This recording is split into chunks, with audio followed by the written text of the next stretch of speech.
Hey guys, welcome to another video on my channel. Today, you will learn how to make an emotional progressive house song like Martin Garrix. I will show this to you by remaking his track Forever. If you don't want to miss any of my production tutorials, subscribe to my channel, and without further ado, let's get right into it. The foundation of a good song is always a catchy melody. In our case it's this.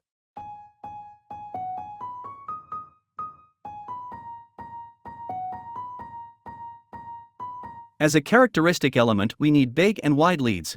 We can achieve this by layering different sounds. First, we have this very recognizable Nexus preset, called Magnetron.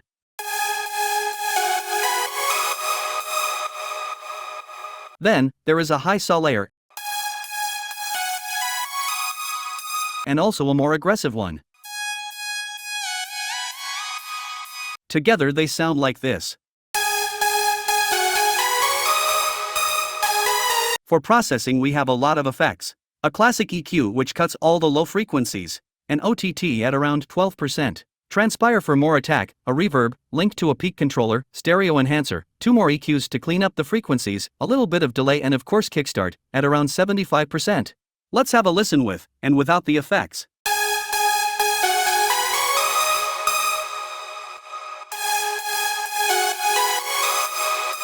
Our next element are the synth chords. They play the same rhythm as the leads and have to be decent in the background. I bounced them out so I can't really show you how they look like. But it's always important to cut all frequencies under 100 kHz and to reduce the sharp high end a bit. To bring movement into them, add a grossbeat saw gate effect. Now they sound like this.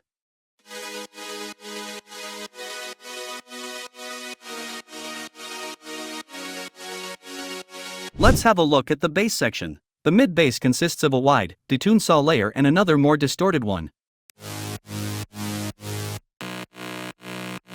They are processed with OTT, an EQ with high cut to make room for the leads, kickstart, and one very important plugin, the tape stop effect. Automate at every end of a bar to have this effect.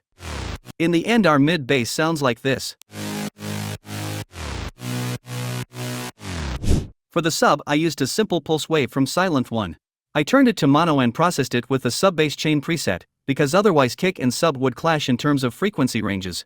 This is our sub-bass.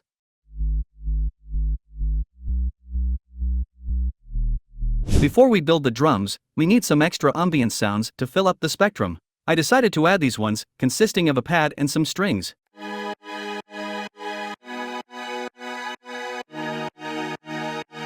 As we come to the second part of the drop, I added harmonies in the form of a choir to keep the track interesting.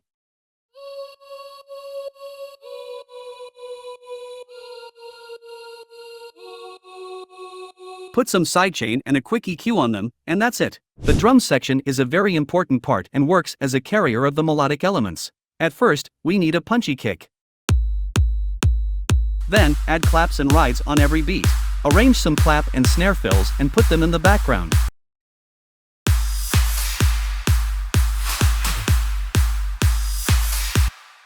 Down and uplifters are also really important. Drag a few in your project, but don't overdo it, otherwise you can't hear the leads etc.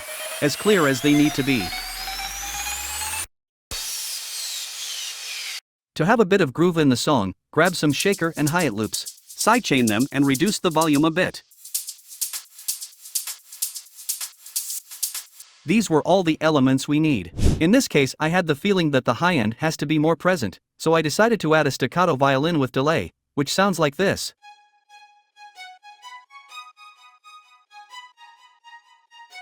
Before we come to the final result, I want to show you quick what is on my master channel. OTT at 8% to glue all the sounds together. An Ozone 10 maximizer to limit at 0 dB, and last but not least a stereo imager to make all low frequencies mono and all high frequencies stereo. So, I hope you guys liked this little tutorial. You can get the FLP file for free. All you have to do is to follow me on YouTube and Instagram. Link is in the description. If you don't want to miss any of my videos, please subscribe to my channel, and if you have any questions, write them in the comments section below. I wish you a great day, see you next time. Now let's listen to the final result.